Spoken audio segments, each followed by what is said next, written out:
Nah,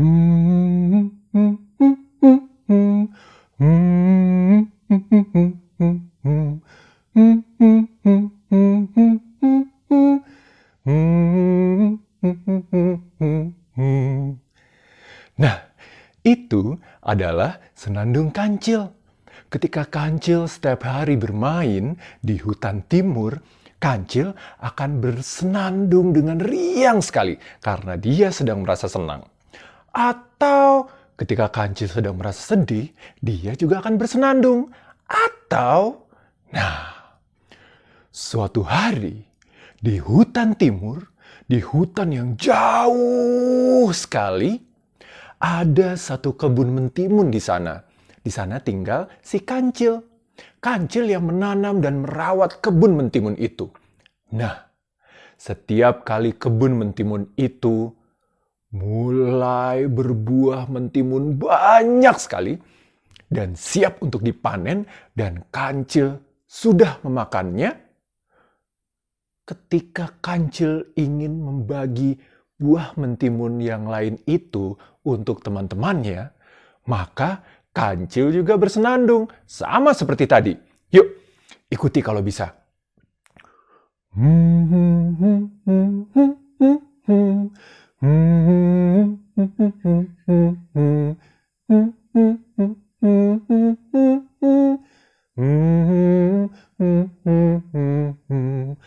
Nah, ketika kancil bersenandung, tidak lama kemudian, dari arah hutan timur itu, dari balik pepohonan yang besar dan rindang, datanglah gajah dengan besarnya.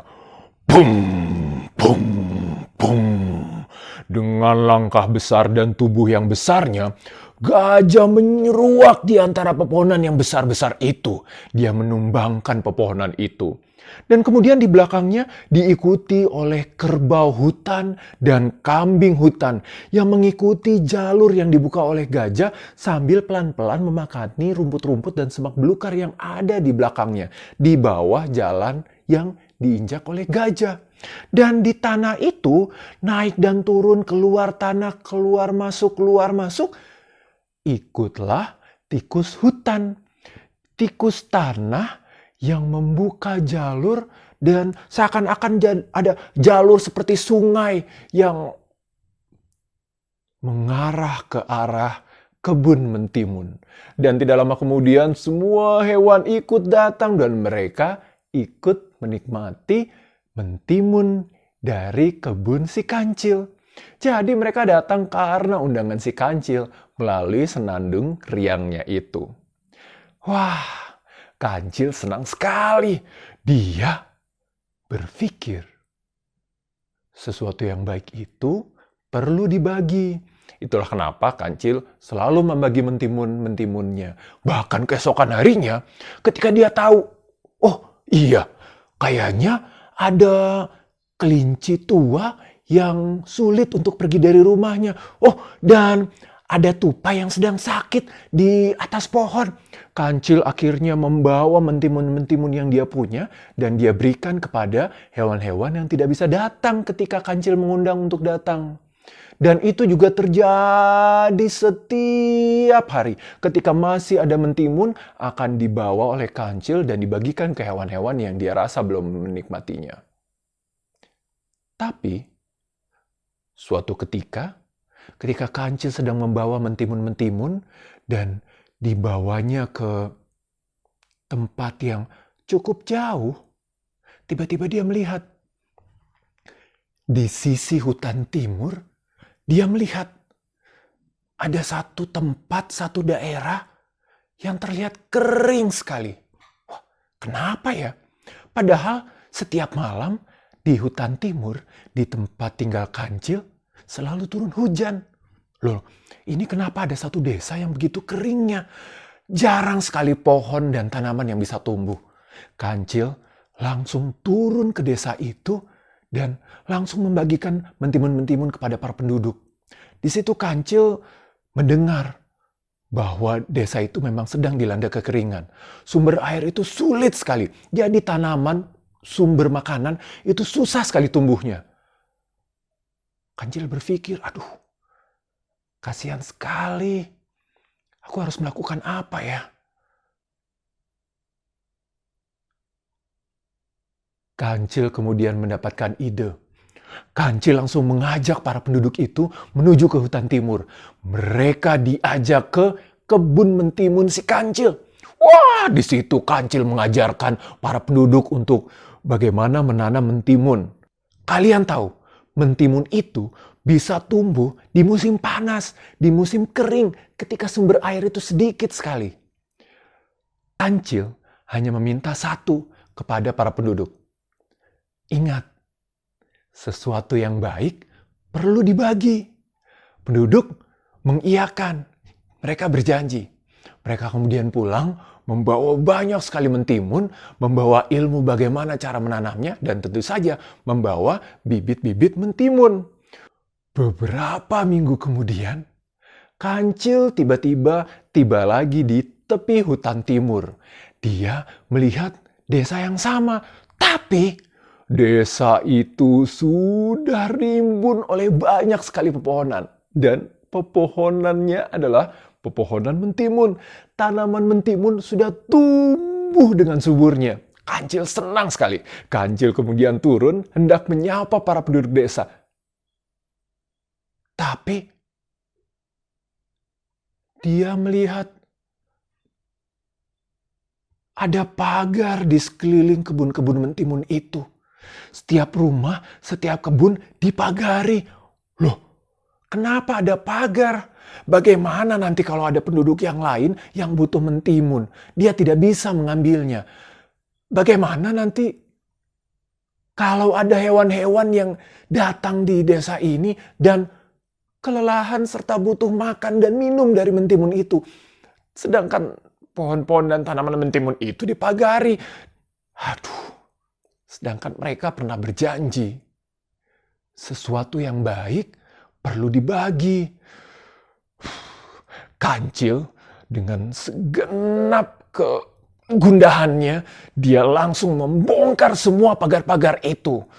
Tapi ada penduduk-penduduk yang melihat dan mereka marah sekali. Mereka lupa akan janjinya. Mereka melihat Kancil dan mereka berteriak, "Kancil, kamu hendak mencuri ketimun ya?" Mereka langsung memanggil penduduk yang lain dan langsung bilang, "Ayo, lekas ditangkap." Kancil ditangkap dan Kancil dimasukkan ke dalam kurungan. Penduduk desa marah sekali. Mereka melihat Kancil hendak mencuri ketimun. Tapi Kancil kan tidak mencuri ketimun.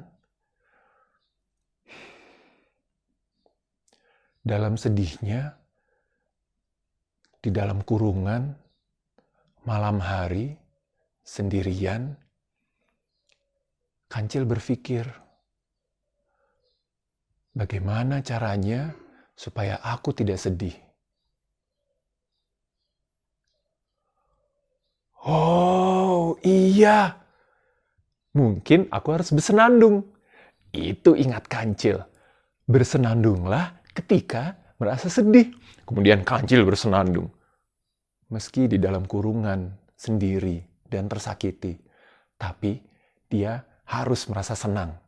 Kemudian dia bersenandung.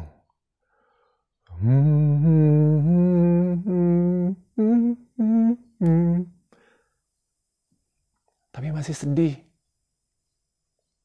Tapi tidak boleh, kata Kancil. Tidak boleh terlalu lama merasa sedih.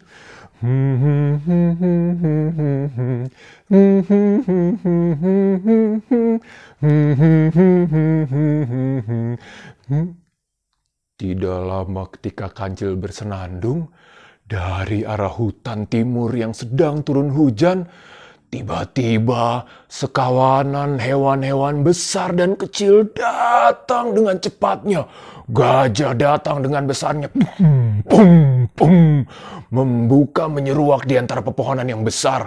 Kerbau hutan, kambing hutan, tikus tanah, dan semua hewan-hewan yang lain mengikuti dari belakang. Mereka membuka jalur yang dibuka oleh gajah menjadi seperti sungai. Dan ketika hutan timur hujan, ternyata air hujannya mengalir ke desa itu. Kawanan hewan itu masuk ke desa, membongkar semua pagar-pagar, termasuk kurungan si kancil. Keesokan paginya, penduduk desa terbangun. Malamnya mereka dengar sih, ada suara gemuruh dan suara ribut di luar. Mereka takut, mereka tidak mau keluar. Dan paginya ketika mereka merasa sudah tenang, mereka keluar. Mereka membuka pintu.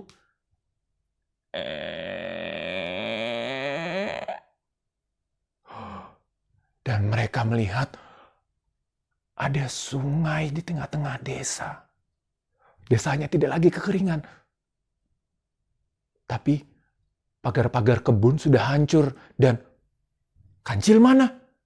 Kurungannya sudah hancur dan kancil hilang. Sejak saat itu, mereka hanya ingat kancil, hewan yang nakal. Dia mencuri ketimun. Tapi mereka lupa kisah sebenarnya. Mereka lupa kisah tentang kancil. Kisah sebenarnya.